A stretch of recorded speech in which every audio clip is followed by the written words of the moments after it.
live. All right, and tweet it. Hey, what's up? No one watching? Not yet. Not yet. Not.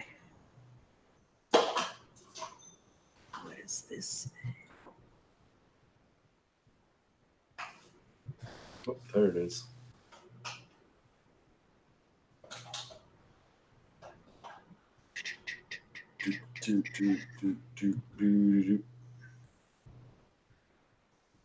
Oh, and then the Tim Anderson injury that fucking sucked. Yeah. I mean, they're probably gonna put him in. I don't know if they're still doing the final vote thing, but I mean, they probably could have put him in that, and that would have been Right, but a high ankle sprain like that, he's not going to play. right. No, that like takes him out. Yeah, they might do like you're an all-star and here's the alternate. Like, right, you know what I mean? So. Well, no, that's what sucks. Like he could have been like one of the alternates, but now. Right. He won't be. And I mean, I try to be as even keel as I can when looking at this kind of. Dude, his feeling's so bad. Oh no, dude, yeah. It's so bad. I mean, he can fix it. He can definitely improve it, but you know what it is? It's just like the same thing with Baez. Like Baez was really good at it earlier in the year, where he wouldn't make. Like you don't need to make every fucking play. And like Baez is like kind of. There's been like a couple plays recently where like you don't have to make that throw. You're not gonna get him out, and like that's what Anderson does too. It's like you just eliminate those. And it's like all right, it's better. Yeah, no, that's a super valid point because it's. Not every play needs to be on ESPN Top 10. And then you just have like balls like just flying or getting past. Right. You want to make the top 10? Year-old Abreu. You want to make top 10? Hit 3 home runs in a game. Right. Top 10. All right, you ready? Yeah, let me just pull up the All-Star list. All right, you can go. All right, yeah. 3, 2. What's going on, everybody? It is Friday, June 28th. And we are back. You have found the Pinwheels and Ivy podcast. I want to start out before we do anything here and apologize. We took a couple weeks off. That was Zoe versus Comcast. I eventually have triumphed and came out the victor, but it took a while. So we're back, though. And so tonight, it's me, your boy, Southside Zoe, Matt Zawoski, with my guy, Aldo. What's up, Aldo? What's up? Let's start with a fun fact. Craig Kimbrell made his Cubs debut on Thursday, got the save. Mm-hmm. His nickname, the one and only Dirty Craig. Thanks for the F-Shack. Signed Dirty Mike and the boys. I did not know that was his nickname, but that is fantastic news. And he came out to Sweet Child of Mine by Guns N' Roses. So. Okay. We'll get more into that, too, in the show, because I definitely want to talk about it. Spoiler alert, I was impressed. But yeah, we're going to talk Kimbrell. We're going to talk All-Star Game, who's in, who got snubbed. There may or may not have been a guy who was DFA'd by the White Sox that might be happy about. But also you kind of feel sorry because like how. Like... Well, dude, we'll get to that too. But the way the news got out to people, that was pretty shitty. So we'll get to that. But so Nuke is soaking up the sun down in Florida. K-Fids is filming a movie or something, which is pretty dope. He's sending us cool pictures. Is Kevin going to be like an Oscar winner? I don't know. I just hope he remembers, like, shout out to Wheels and Ivy when he gets on that Oscar stage. He's going to be too big for Chris Bryant. Like he'll be our second most famous fan after Mike Trout. That's right. So yeah, we got all that, and me and Aldo are just going to kick it for an hour and talk about some cool shit. So stick around and let's tap this guy. Okay, haven't done this in 2 weeks. As always, this show is brought to you by Sports Mockery and SportsMockery.com. Make sure you go and download the app. Turn on those push notifications. Sports Mockery, SportsMockery.com. And is brought to you by Tick Blitz. Tick Blitz, TIXBLITZ.com. Tick Blitz. No hidden fees, guaranteed tickets. Don't deal with them shady scalpers outside of the stadiums. Go to Tick Blitz, TIXBLITZ.com. Get yourself some tickets. Second half of the season. All right.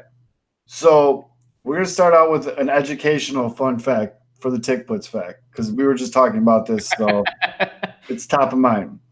So, well, this is actually, we're just diving into the show. So,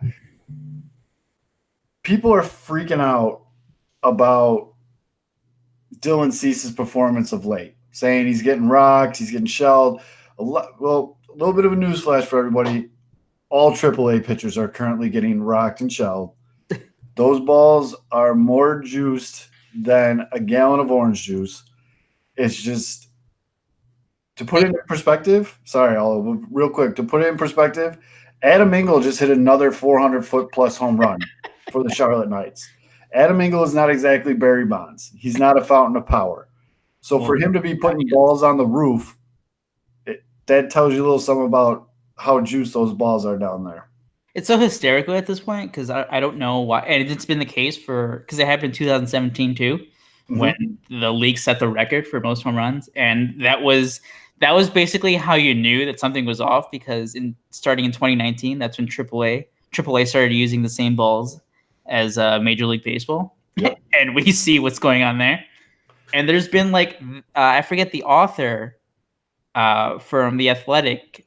I think it was a woman. She wrote like a long ass piece breaking it down. Yeah, she covers the Tigers farm system, I think. It's like in-depth scientific stuff, the circumference of the ball, the how many millimeters difference the laces are compared to previous years. Like, the ball is completely different. Okay. It's basically, I guess it's smoother, the laces are down, and it's rounder. So more aerodynamic. Yep. So that's why you're getting Adam Engel hitting just 500 home runs. Roof shots. You literally just put the ball on the freaking roof in left field. Anyways, so with all that being said, you're like, all right, so that makes up for the pitchers being rocked. But, we're seeing these guys with these insane numbers and everything like that. How do you really judge who's doing well and who's not? I mean, obviously, if someone's got a sick-ass slash line, you're like, all right, that dude's doing good. But all those way more onto advanced stats than I am. I learned most of my advanced stats from Aldo and Beefloaf. Shout out Beefloaf. Mom always said I'd learn a lot from a guy named Beefloaf. And but Aldo just clued me in on this. I'm gonna let him explain it because he was good at explaining it to me, and I have the brain of a 5-year-old and I understood it. So I wanted him to explain it to everybody else. But there's this stat out there. It's called WRC plus. Okay. So WRC plus is what you're going to want to start looking at when you're evaluating these minor league players and seeing where they really stack up against the competition. And after Aldo explains to us what WRC plus is, we're going to tell you what some of the biggest White Sox prospects, and Cubs for that matter, where they stand with this number. And I think you're going to really like that. So Aldo, Dr. Aldo, Professor Aldo. Oh, thank you. WRC plus. I didn't go to all those years of school to not be called doctor. So sorry about that, doctor. So as always, all these stats, they're not perfect. It's just something that it's baseball. There's numbers for everything. It's just one way to measure success. Mm-hmm. So WRC plus 100 is basically the league average. And that takes into account what everyone's doing like each year. So right this moment, how the entire league is performing, 100 is the average. And basically, once you get above that, you're basically either 1% better, 2% better, 10% better. So throwing out a number, for example, Cody Bellinger right now, he's the leader, and his is at 198. So he's basically 2 times better than the average player in Major League Baseball offensively. Mm-hmm. If you're below that, like a guy like I don't know, Daniel Descalso, I don't know what his is probably like 20 or something. But but let's say you're at 50, that means you're 50% worse than your average MLB player this year. Okay, so like I said, Dr. Aldo, that's pretty simple. 100 is the line, so you go up above and above that, so below or above that. So with that being said, let's fire up the old internet machine here. Who will we look it up first? Well, we're going straight to the meat. We're going straight to. Let's see what Lou Bob's doing. Let's see what La Pantera's doing. Luis Robert. Let's see what he's doing in 2019 in high A ball and Winston-Salem Dash. La Pantera's WRC plus was 298. Oh my goodness. Kind of good. Three times better than your average player. So you're saying to yourself, well, Zoe only played 20 games, 19 to be exact. All right, well, in 47 games in AA, Luis Robert is a 158 WRC plus. So obviously back down to earth a little bit, but still amazing. Still very, very good. So with him doing what he's doing and everybody's like, damn, that's really good. Let's look at the other one that everyone cares about in the White Sox system right now. Let's look at our favorite Mighty Mouse, the man with the same birthday as me. So if you guys want to get us gifts, just, you can package deal. Send them to Zoe, and Zoe will send them to Nick. Exactly, because, we're besties. So Nick Madrigal on an absolute tear in AA Birmingham. And everyone's like, oh, I want to see him against quality pitching. And as K-Fids, a very established coach who's coached Major League Baseball MVPs, and Matt Anuko, who's played in systems and knows a lot of guys that have dug it out in the minor leagues, co-host of this show, they have both said that the best pitching you'll see coming up through the ranks is AA. And they've explained it why. I'm not going to get into it, but I trust them. So Nick Madrigal's AA WRC plus right now, 175. Ooh, pretty good. So he's almost 2 times better than an average player. It's impressive because I'm not really sure. I haven't seen the video. I'm not sure what kind of power he has, but he has 3 doubles, a triple. So his slugging is up compared to where he was at single A. Obviously he has the contact skill. That's what we've known since he was drafted. He has the contact skill. He's not going to strike out. He's not going to walk much either, but you take it if he's hitting, above 300. Absolutely. And like we were saying before we went live, that is your ideal 9-hitter. You throw a little bit more pop in there, he's a leadoff man. Bottom line is he gets on base, and he'll flip that lineup over. He's struck it out 7 times. 7 times in almost 200 at-bats. It's unbelievable. Anyways, now you might be saying to yourself, so I need substance here. You're telling me all the good. I need some substance. Well, let's get to our first big news story of this last week, and that is the White Sox have finally DFA'd Yonder Alonso. And you might be saying to yourself, since we're talking about this WRC plus, I wonder what Yonder's was this season. Man. For all of you keeping track at home, Yonder was a whopping 55. Oof. 55. So that's just trash. What was his WAR? He had to have been like a negative 1.1. The guy was batting 178. He was brought in here to be a bat, and I've seen a lot on White Sox Twitter right after the move. Nobody was mad. Nobody was mad. But 2 things. One, where does this rank in Rick Hahn's biggest mistakes? Oh, man, I saw that tweeted out earlier, and I was looking at the replies. Brutal, right? Is Rick Hahn a bad general manager? Because I think they're a lot more bad than good. When you list, anybody, when you list out anyone's mistakes like that, it's not going to look good. But my personal favorite was hanging on to Robin Ventura for 2 or 3 more years long. That was pretty loyalty, though. The loyalty. You got to love the loyalty. But, yeah, this ranks up there because everyone, my aunts that are, in their 60s and 70s that don't even really watch baseball knew Yonder Alonso was brought onto this team to bring Manny to the South Side, fail, and to be a big, heavy lefty bat. Failed. You bat 178 with a negative 1.1 WAR, and your WRC is 55. You got to go. You're 0 for 2.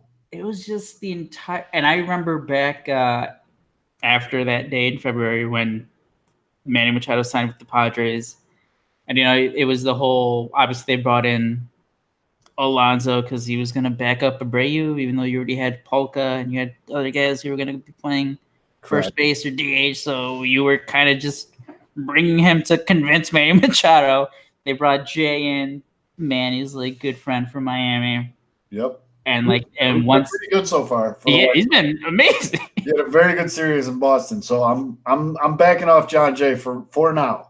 And the big thing was like, all right, guys, it's not their fault that like Machado didn't pick the White Sox. That's not booing for no reason. But as the season went on, it's like Yonder Alonso's just like terrible. And this, it was bad. Everyone did the comparison, and it was scary to look at how close it was with Adam LaRoche. Yeah. And we all remember how bad that was. And then we got into Adam Dunn territory. Right. And then by the end of it, you get like, all right, we can boo him now. He's terrible. Like, why is he starting? He like got all the starts in May for some reason. I honestly think Ricky DFA'd him.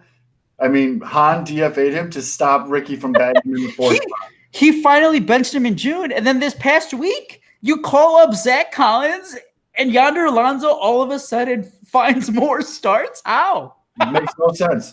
Zach Collins is your future. That's your lefty bat. He's obviously open to being a DH. And you are batting Yonder Alonso in the fourth spot. Like, honestly, you finally bring up Zach Collins. Like, all right, here we go. He gets to face Major League pitching. If he's not going to be behind the plate catching, all right, fine, just get him in the lineup. And then Yonder Alonso, who basically, I mean, he got benched. Yes. And then all of a sudden, this past like week and a half, he started like 3 or 4 times. Like, why? What are you doing, Ricky? Right.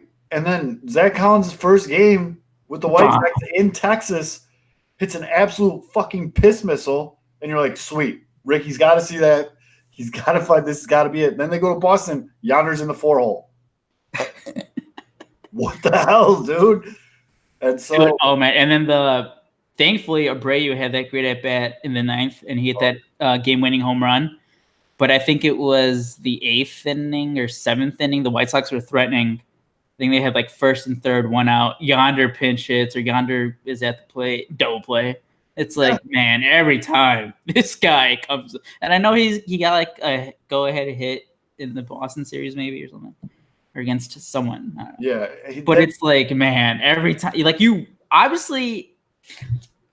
I mean, obviously, we have our favorites. Every family is gonna have our favorites. Where we're like, it's like, yeah, you want to pull for this guy, and it's like you want to see this guy play well. And the White Sox are in a kind of weird situation where you have like these veterans who you don't know about, and then you have these young guys you have to balance as like what you want the playing time to be. Like, I don't think you ever like find yourself rooting against a guy. So obviously, you want them to like succeed, right. Like whenever. Yeah, like you want that. You don't want Yonder Alonso to go up there and like strike out or hit into double plays, but it's like, man, just every time strikeout, or double play. Ground out to second, strikeout. Ground out to second, strikeout. Okay.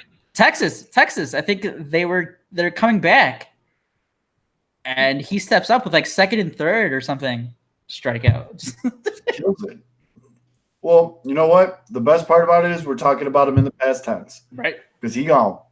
So somebody did the White Sox dirty though. They need better communication for who's doing these leaks, because the way it was or how it came out, the time between the news that came out and then what they did before. The other thing I wanted to point out was the news came out. What's his name?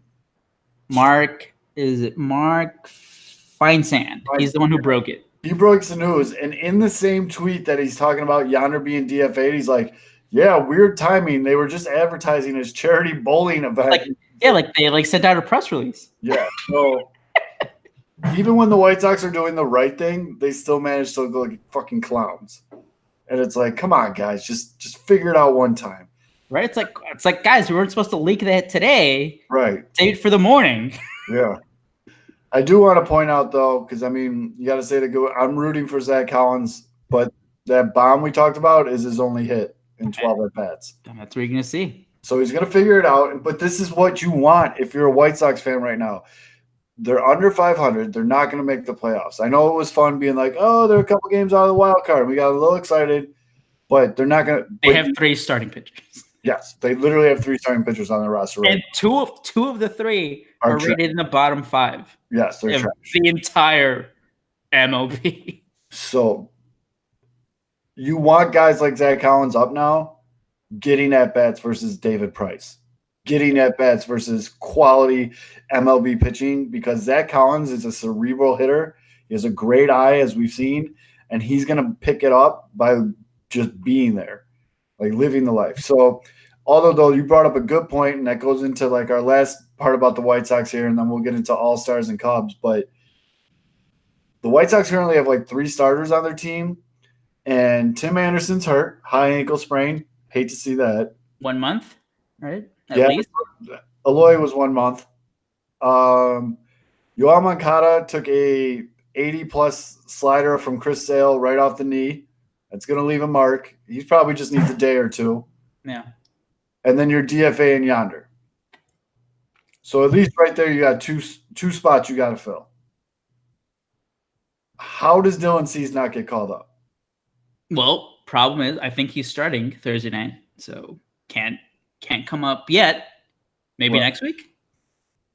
Next week they got, I mean, double header. They have a double header, so they're gonna be screwed one way or the other. Yeah, and I really hate this shit. Oh wait, shit! I forgot. Don't do it. He pitched like 5 scoreless innings too. They're gonna bring up Hector Santiago like next week. Yeah. Oh man. I thought you were gonna say Carson Fulmer, but I'm glad. No, but I mean, well, then no, that's the thing though, because as you said, so they only have Ivan Nova's going to pitch Friday, or no, Ivan Nova's going to pitch Saturday, Giolito Sunday, and then we have no clue. There's no indication who's going to start Friday, and then I think they have an off day Monday or something. They have Friday, Saturday, Sunday, Minnesota at home, and then they have they're off July 1st. Okay. And then July 2nd, and then they have TBD. No one knows. No. And I hate the starter by committee bullshit. So so that could be the other bullpen day, because that's what they did in Boston. I hate it. You're as a fan watching it, every pitch, you're just hoping it doesn't go yard, because you're like, oh god. Why is Carson Fulmer still pitching? Hey, Fulmer wasn't bad. The run that he gave up was unearned. It was like there was an error. Eloy fucked up and left. Wasn't terrible. Brought his ERA down to 5.40. No earned run since coming back. Right. It was funny though, and that's fine. I want Carson Fulmer to be a fantastic like mid relief guy. I'd be pumped. Yeah. If he can go out there and give you 3 good innings, that's fantastic. If he could be your pitching equivalent of Garcia, Lurie Garcia, right? Like holy shit! Yeah. Like you saved him. You saved your like wasted, busted first round pick. Yes. So yeah. And I mean the bullpen. I don't even want to get into the bullpen, but thank God Big O's gone. That dude sucked. So I mean, I forgot about they're not going to bring up Cease yet. It's going to be Hector Santiago for the it's going to be Hector Santiago for the doubleheader against the Tigers next week. Sweet, but Jesus Christ! So or let's be positive. They bring up Cease, pitches in a doubleheader, and then he pitches against the Cubs. That'd be sick. You know why I could see that happening, because like the White Sox are down. Like I don't know how the series is going to go against the Twins, but the Twins are like the best team in the American League. Yeah, spoiler, it's not going to go great. Like, and then they play the Tigers are shitty. So maybe Rick Hahn throws the fans a cookie. It's like, all right, guys, let's ignore all this shitty, all the injuries, not having any starting pitchers. Here's Dylan Cease for a start. Yep. And I mean, Eloy's just hitting fucking piss bombs all over everywhere. He's not hitting much else, but he's hitting piss bombs. Isn't that so good though? I mean, at least he's hitting those bombs. That's exciting. That's fine by me. It's fine for his rookie season to be hitting 246 with 12 homers at the All-Star break. Missed a month. He missed a month. So and he missed a month. He hasn't. Think, you know what? In a weird way, I think that injury and then him spending a week in AAA was kind of like a good reset for him. He came back hitting missiles, and like he went to AAA, and like he had like I don't know, he had like 300 or whatever, and he's like, yeah, no, like I'm good, I could do this. A little self confidence, and he's come back, and yeah, he's been on his slugging. He's like slugging. And I mean, come on, how storybook was that? Oh yeah, we did. We weren't on after the Cubs Sox first game in Wrigley. They were talking it up the whole game. Everybody, I wrote it. Objectively speaking, that like what a fucking great moment that was. That was pretty damn cool. And then the only thing I don't get though, and I mean this is kind of old, like a week, but I mean I guess the Cubs and Sox are playing next week. I guess we can talk about it more next week, but I don't know where the narrative is coming that like Eloy's out for revenge against the Cubs. Yeah, that's stupid. I don't because even in the like piece or whatever that they did on NBC Chicago, NBC Sports Chicago, it was like, you know, Eloy was like kind of like sad and disappointed when you like first found out that he was going to get traded, because like I mean he's like these kids like they get signed like when they're 16 and like they basically grow up like with a team, right, or an organization I should say. So it's like, all right, so he's like sad, but then like he like understood it, like it was a business move, obviously, how it benefited both sides, like, what the Cubs needed.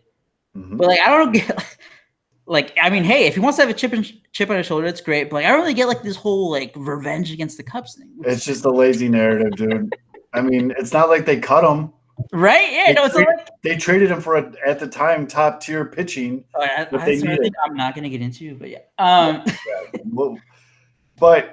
But yeah, no, great. I mean, Eloy finally hitting some bombs. Great. And like bombs. These aren't wall scrapers. These are averaging. He's averaging like 430 feet or something on his home runs. He makes it look so effortless. It's broken bat on that home run against Strop and the Cubs. Yeah, that just added to the whole storyline, the storybook stuff. I mean, you can't take anything away from Eloy. You can say everything you want about him. He's not that good of a fielder in left. No, he's not walking that much. He's striking out a lot, but that guy is strong as fuck. Yes, but see, again, those are other things that he can figure out. They can work on his patience at the plate. They can work on his feelings bad. His feelings really bad. And I know it's like his first time playing in Boston, like these other places, but like sometimes he just doesn't. It's like he's playing baseball for the first time ever. And I'm glad they addressed it, because you could see him like making like a very focused effort, but he needs to get the ball in faster. Like he had a double clutch in Boston. Yeah, but like he'll get the ball and like he stops and he like scans and like it's like, bro, those are valuable seconds. And like he had a Jock Jones spike into the grass against the Cubs at Wrigley. But that was him trying to get the ball in faster. Yeah. So I wasn't even mad about that. I was like, fine, if that's what you have to do, that's fine. Timmy picked it clean, so it was like, fine, just get it in faster. But I don't know. Let's talk about Tim for a quick second. First of all, did you hear him say that he heard a pop at first? Holy shit, man!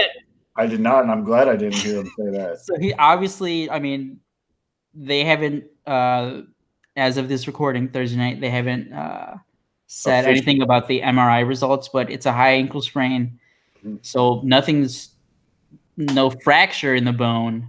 But we don't know about the ligaments yet. Hopefully, it's just the sprain. Right. But he said, like after Wednesday's game, when he met the media, it's like, yeah, like I heard a pop at first, and I was like, shit. And when I first saw the play, and like obviously it's because like he ranged over, and it's the throw to first base. They get the runner, and all you hear is Benetti and Stone be like, Tim Anderson's down. It looked bad. You know, and before you see the replay, like all you're thinking is non-contact injury to the leg. Yep. Like ACL. Everyone was thinking it ACL. Yep. And then when they cut to him like holding near his ankle, you're thinking Achilles. One Twitter account kind of jumped the gun on that one. Yeah, that's a whole show. But thankfully, for now at least, it's just an ankle sprain. It's not. I mean, obviously, he's gonna miss like at least a couple weeks, maybe a month. Timmy takes away from a good season. Yeah, right. So he's done till at least after the All-Star break at the very least. So at the All-Star break, if I told you at the beginning of the season that at the All-Star break, Tim Anderson would have 11 home runs, 37 RBIs, 15 stolen bases, and he's slashing 317, 342, and 491, you'd be like, damn, that's pretty damn good for Tim Anderson.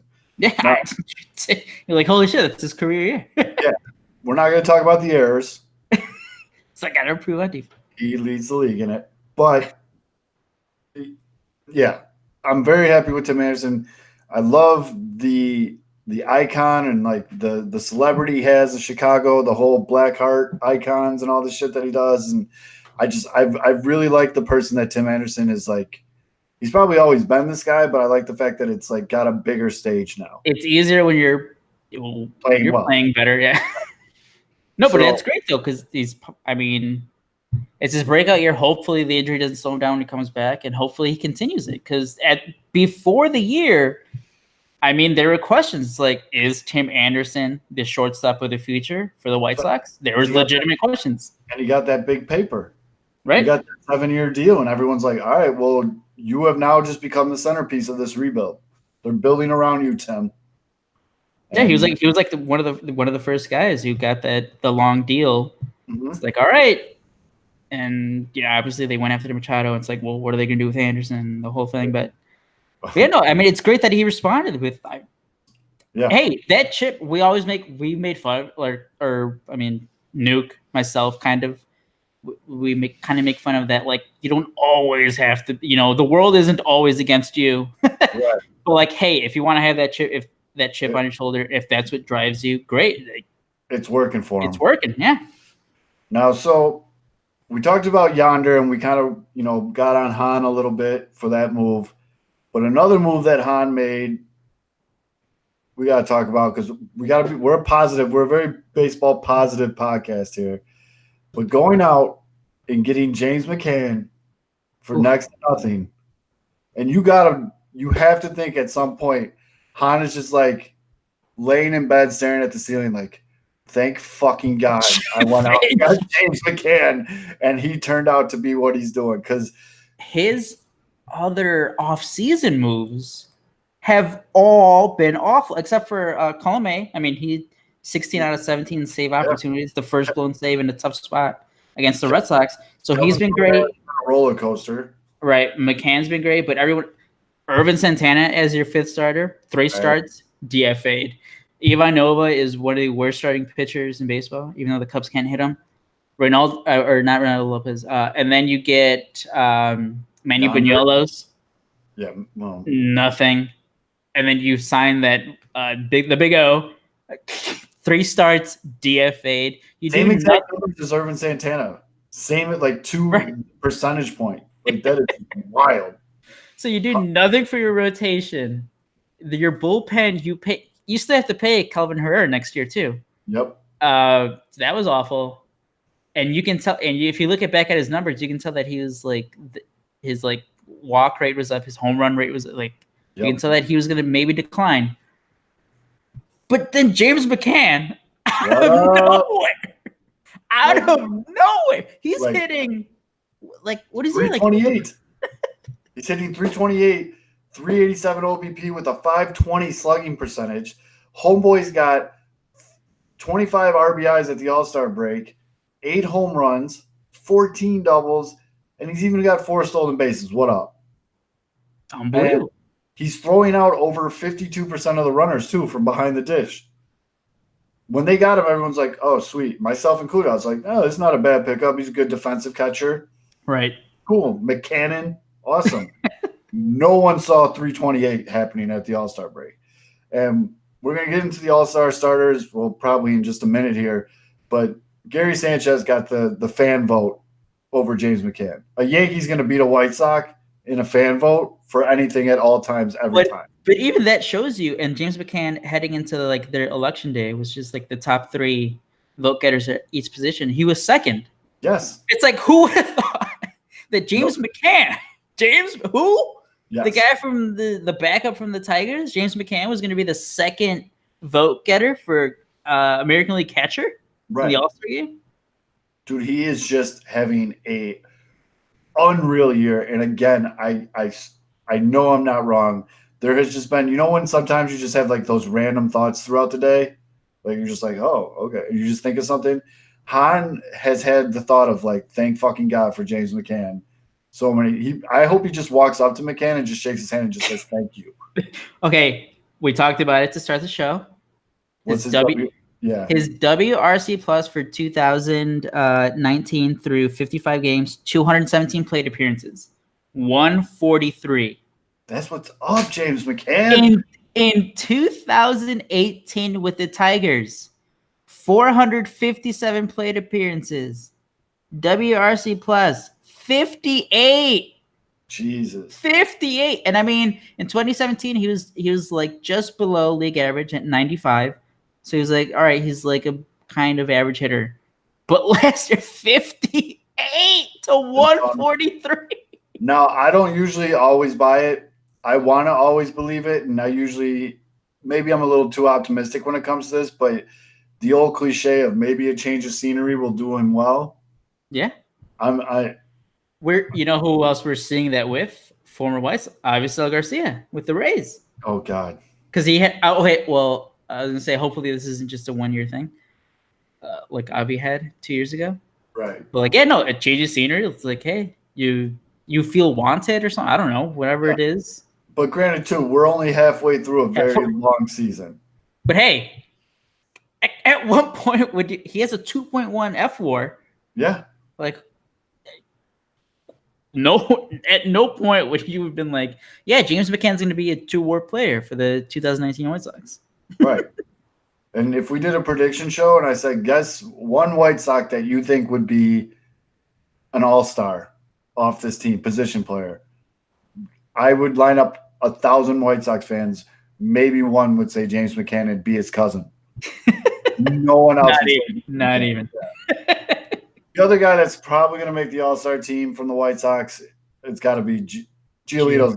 He might be the starter. I think the Cubs touched him up, and yeah. But I think he's lined up to start against the Cubs on Sunday before, so I don't think he's gonna be able to start. And I'm fine with that, but it's just that's another guy completely turn around, and now you have 2 All-Stars off of this team, which is a great start. I'll take it. And we went over this like after 2018. Lucas Giolito was the worst starting pitcher in 2018. Now he's one of the best in the American League. Yeah, people are debating if he should start the All-Star game. Like collision? Yeah, that's unbelievable. And I guess and we bring it back, and we've had this this on and off conversation of like, how should White Sox fans feel about this year? They're obviously winning where they're more competitive, but like, what's the end game here? And a lot more fun to watch. Right.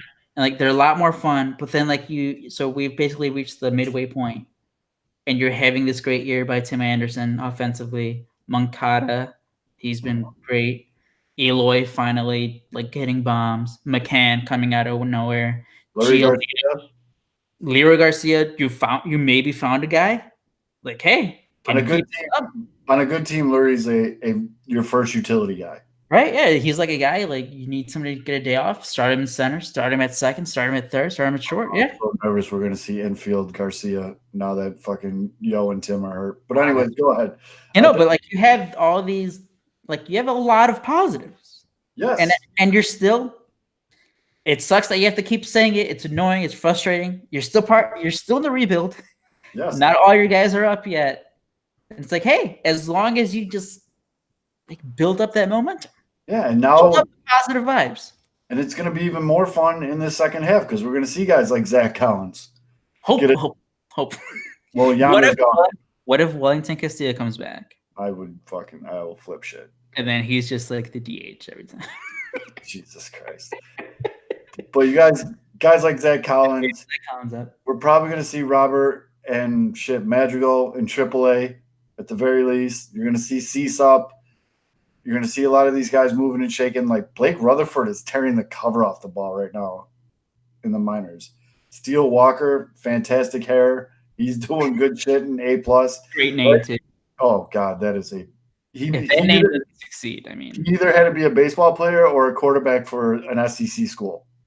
No, I know. That guy's throwing 25 touchdowns. No, wait. I was going to say LSU. LSU can't recruit quarterbacks. No, he'd like be Alabama. Like, he's just a very solid quarterback for Alabama. There you go. I like that. I like that a lot. But, yeah, no, I agree.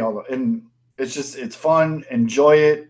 It's a roller coaster. It's starting to get nice out. It's 90 freaking degrees in Chicago now. Go out, see a game, like support the team. Attendance numbers have been up. It's just a vibe you get. I mean, there was one little hiccup on White Sox Twitter like a week ago, but we don't need to get into that. That was weird. That was weird and ugly. I dipped my toe into that. It was weird. We don't need to get into that. But for the most part, it's a great community. Everyone's like real positive, eager to like. I mean, and the games are so electric. The 4-game series against the Yankees. They're never out of a game. Like holy shit! And like that Saturday game when they were like losing big and they come back with James McCann hitting a big home run in the 8th inning, like getting that game close.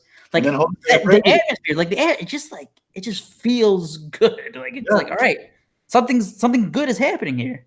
Jose Abreu hits a piss missile against Boston in the 9th to win the game in Boston. Like it's a cool feeling when you know your team didn't lose in the first inning because that's what it was like last year. It was like, oh, they're down 4-0, ball game. You know what I mean? Like they have a shot every game. The only thing is, the one frustrating thing is, and I like, there's just no argument. It's like once Cease comes up, right? That's gonna be cool. Like, yeah, who's gonna be the 5th starter then? Because like right now, it's basically every 4th and 5th day. It's like shit. Right. Fuck. Like hopefully, like the offense scores like 10 runs or something. like that last game with Despaigne when he blew the first inning lead in Texas. It's like, well, like what the fuck? Like, well, we all knew that the Sox put up 4 runs, and everyone on Sox Twitter right away tweeted out, "That's not enough.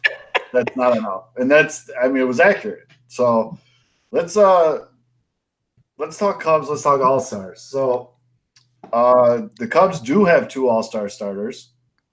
Back-to-back years. Yep. Wilson Contreras, who's been on an absolute tear. You're welcome because the White Sox launched that. Yeah. Ever since he hit the grand slam. Thank you, Lucas Giolito. Yeah, Lucas could not get the ball. He left everything up that game. That was my only trash talk after Eloy hit the home run. It was like, this is your ace? Like that. And then I saw he still struck out like 10 in like 5 innings. Right. His bad game was 10 Ks. It was like, all right, guys, let's slow down. But he hung 2 balls up to Contreras. And you hang him, he'll bang him because he just smoked both of them. 2 no-doubters. But Contreras slashing 300, 395, 586 with 17 home runs, 48 RBIs. He's throwing guys out behind the dish. You talk about like the White Sox games, feeling that energy again. You feel that energy again from Wilson Contreras. Yep. Like I'm talking Venezuelan sleeve Wilson Contreras. Like he's having fun. He's getting into it. He's mixing it up with the Braves. Like he's doing his thing. Lots of beat up Tyler Flowers. Love it. Yeah, that was hilarious. Tyler Flowers wanted none of that stuff. Tyler Flowers. All right. Did you see this though? The next morning, he probably talked shit because he was too protected. Tyler Flowers spent all night responding to Instagram comments. That's so dumb. That's someone they did the video screen recording. Yeah. Just go it's like a 50-second video just scrolling down to see all his replies. Jeez. But yeah, Wilson Contreras killed former White Sox legend Tyler Flowers. Rent free in Tyler Flowers' head. Yeah. But he had an incredible first half of the season, 100% deserves to be an All-Star starter. And the other guy that he also deserves to be the All-Star starter, Javi Baez. Now, Javi Baez, 287, 326, 548, 19 homers with 52 RBIs. But the thing is about Javi Baez, I mean, Cubs obviously have a bigger leg up than the White Sox when it comes to the national stage. I feel like they play on Sunday Night Baseball on ESPN every week. By the way, Cubs, we hate that too. Okay, good. We've heard we hate it too. We don't want to hear A-Rod. What's his face? The play-by-play guy. we don't want to hear him either. Okay, fair enough. I'm glad to hear that. But Javi steps up on big stages. He does things that are electric, that are fun to watch. The no-look tags, when Colorado was throwing at Chris Bryant, instead of getting mad, Javi Baez just hit a bomb and stared down the pitcher. Like, shit like that's cool. I like Javi Baez. I'm a fan of Javi Baez. I'm not a Cubs fan, but I am a fan of Javi Baez. He does great shit with the kids. So does Contreras, for that matter. And it just, to me, he embodies what you want a Major League Baseball player to do. He happens to play for the other team in Chicago, but it's fun to have him in the city to see all his stuff. I'm very happy he's an all-star starter. Homie deserves it. And I think we can say, I mean, it's the last year wasn't a fluke. Exactly. Oh, that's big. I'm looking at the numbers right. I'm just looking at the slash line.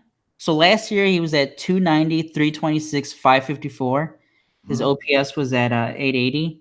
This year he's at 287, 326, same on base percentage, 548. So the only difference is the 6 points on the slugging. Yep. And he's on pace for hitting. Let's see. He had his. I think actually those numbers went up because I think this isn't counting what he did. He had a double, I think, on Thursday. But through 81 games this year, he has 20 doubles. Last year he had 40, so he's on pace to match that again. He already has 19 home runs. He had 34 last year. I mean, and he's walking a little more. He already has 19 walks. He almost has 100 strikeuts, though, too. You'll take it. I know. Just hit from power. Yeah, no. Oh, no. Here's the thing. He has almost 100 strikeouts. He is the best 0-2 hitter in like MLB history. Yeah. He has as many home runs falling behind 0-2. So once he falls behind 0-2, any count after that, he has 9 home runs this year. That's as many as like 7 other MLB teams. Jesus.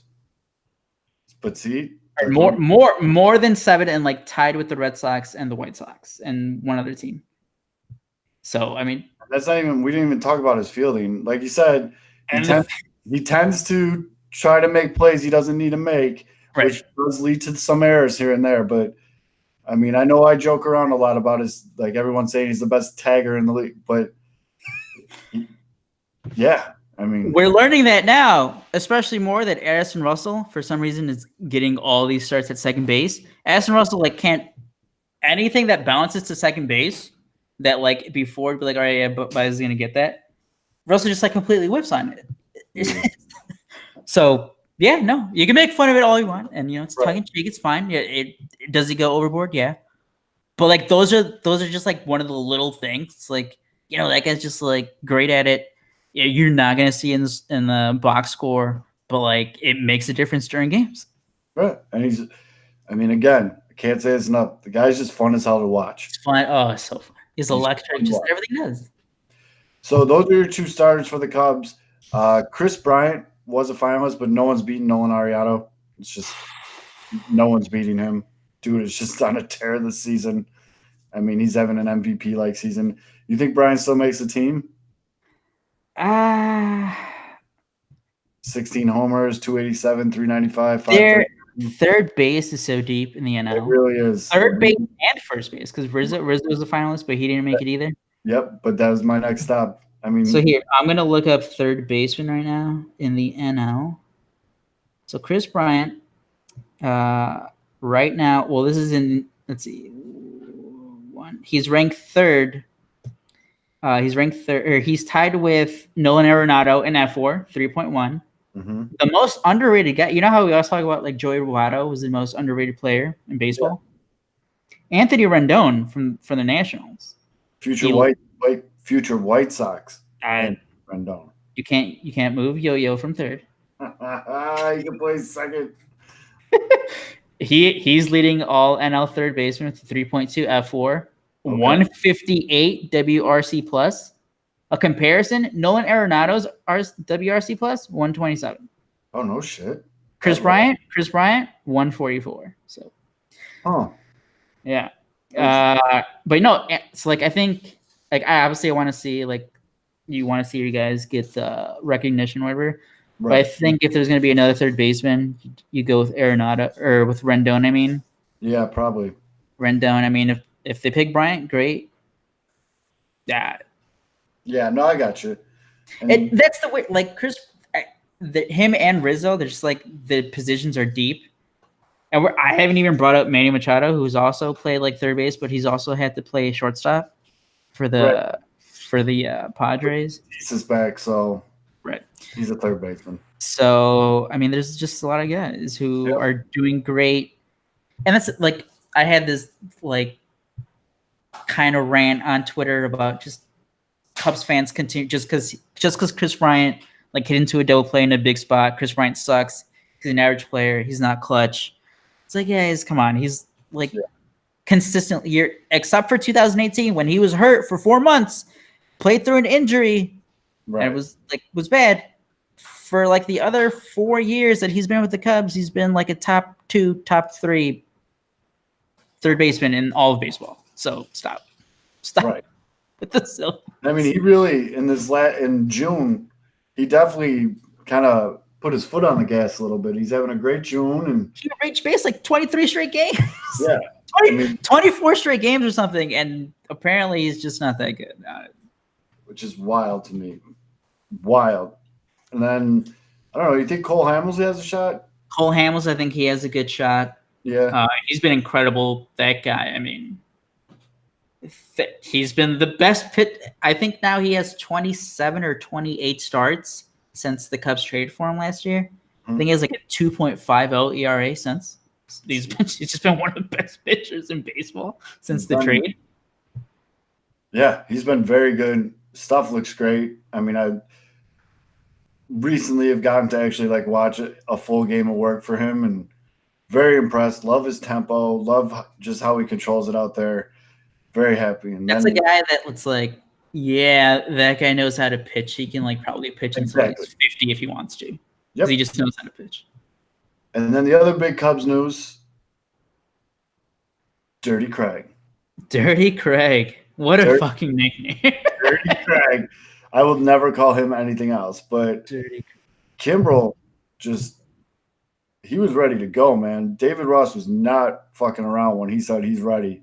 He comes up on Thursday night against Atlanta.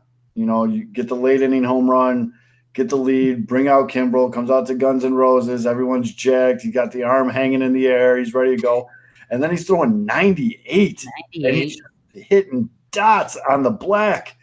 And that was like the only concern. I mean, obviously, you know, guys are going to struggle with their command from time to time. And he had that last year. That was his big whole thing, like the postseason with the Red Sox. But like when he was on his rehab assignment in Iowa, he pitched 4 times, 3 2/3 innings, like 4 strikeouts, a walk, gave up a home run. That was it. Right. But the thing was like, oh man, he's only like hitting 95. He's kind of like struggling to get to 96. Yeah, he was cruising.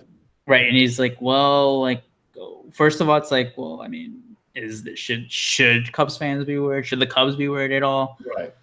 But I mean, he comes out, maybe it's just the adrenaline, but like even after the first pitch, it's like, all right, fine. You can say the first pitch, like he like brought it up, like whatever more, but like he was still throwing like 97 every other fastball. So, well, it's amazing what coming out in front of 30,000 people who are just jacked to see you pitch kind of ups the adrenaline a little bit. And a reminder, this was his first Major League Baseball game since last October.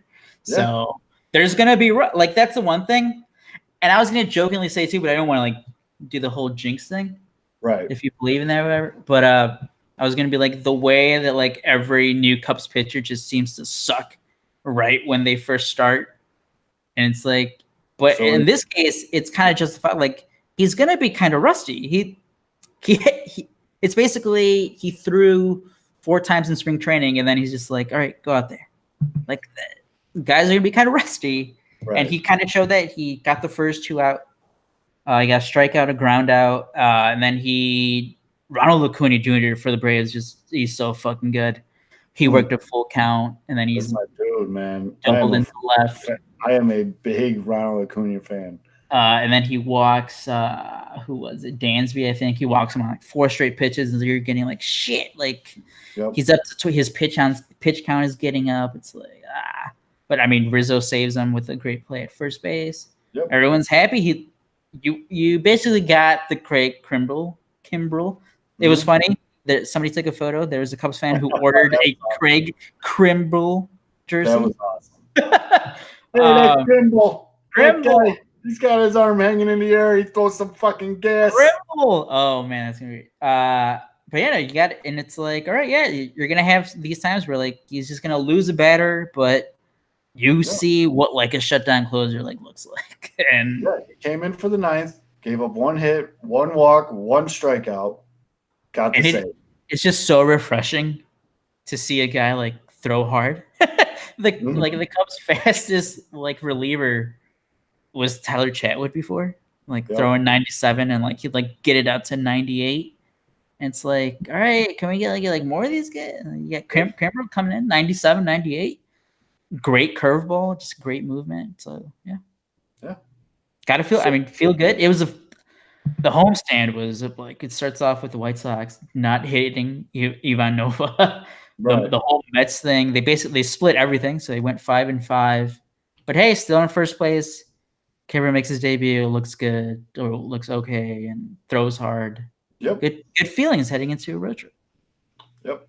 So let's end the show. Ooh, some breaking news here. The Tampa Bay Rays are calling up their best Brendan McKay, 2-way prospect. Dude, what are the Tampa Bay Rays going to be? The Tampa Bay Rays in like 2 years? Who knows? They Quebec or whatever. I mean, they just have to move them. That's some of the dumbest shit I've ever heard in my entire life. What fan base in your right mind is gonna? That's so stupid. Shout out Paul Sullivan pitching the guaranteed rate field for half the games. Jesus. And they just got shit on by the entire Twitter. Yes. White Sox Twitter. So now that I have internet, we'll be back to be doing these shows weekly. But as we come up to the All-Star break here, although I love the home run derby, it's a bad thing that I love. And I know I saw who's in it. Carlos Santana already said he's going to be in it. Vlad Jr., I think. Oh, he agreed? I think so. Yelich? Well, Yelich has to do it because of the part of my take bet. I think Vlad agreed to it. I think Eloy, there was a story Eloy is rooting for him. So Cody Bellinger said no. Right. He goes, I'll do it. Yeah, in LA. I want to see Acuna in it. I want to see Eloy in it. I just want to see the young guns. You know what I mean? Like I want to see like these guys that are hitting bombs. Austin Riley in Atlanta, that kid hits bombs. Get Tatis Jr. in there? Tatis Jr., fuck it. I mean, just have basically you know how like they always do the NBA does like their rookie game or like rookie versus sophomore or whatever that is. Do that in Major League Baseball. Do that for the Derby. Just do an all rookie home. Like if there's not enough guys, just do like 2 against 2 or something or there will whatever. Always be enough guys. I mean, right? The way baseball's going right now, like these kids are taking over. No, you know what should happen? It's like the fans get to vote one minor league guy. Who would be perfect? Luis Robert. Yes. Like just imagine like that would be like it's like all right, you get like 3 days to vote or whatever. The play you do a poll like the players like beforehand they agree that they want to do it or whatever, and it's like like do that. Have 2 observers. Everyone loves the long ball. This is getting a little out of hand. How we keep fixing Major League Baseball. It's gonna happen next. They need to pay us, but that would be sick. I'd watch that. Luis Robert actually in the AA All-Star Game was the MVP. That's right. That came on the same night that Eloy hit the home run. Yep. And then the last little tidbit of White Sox news, they did sign first-round pick Mr. Vaughn. He got a nice little – that kid just – good signing bonus. Yeah. I said it when we were talking in our chat during the draft. I was like, this kid's going to cost $7 million plus. And Rauschman got 8 from the Orioles, so I was like, okay, Vaughn's definitely getting $7 million. He got what, like 7.2 or something like that? Yeah, I think it was 7.2. I'm very curious to see his path, because all you heard when they drafted him was Major League ready bat, Major League ready bat, Major League ready bat. Well, now we actually get to see it. There's been pen to paper. I'm guessing he starts in Winston-Salem, and I don't think they're going to fast track him up. I don't think they stick him in Kannapolis. I think he starts right away in Winston-Salem, and let's see what he can do. I still, and I've said this a bunch of times, when they interviewed him after he got drafted and they asked him what he likes to do for fun, he just, like, outside of baseball, looked right at the camera and smiled, and he goes, "Man, I just love to hit. I just want to hit. That's all I like to do is hit." I'm like, "Fuck yeah, dude. Let's go. I want to watch you hit bombs on the south side." Oh, So, I mean, well, you guys have like 5 DHs, so gotta make. Well, but wait, progress. You got rid of one. Yonder, woo, out. out, thrown in the ocean, baby. One last thing. The 26-year-old minor leaguer that everybody wants for the Cubs, Robel Garcia. Yep. Plays second base, third base, all over the infield. He's starting to play the outfield because the Cubs are like, all right, maybe we're going to call you up soon.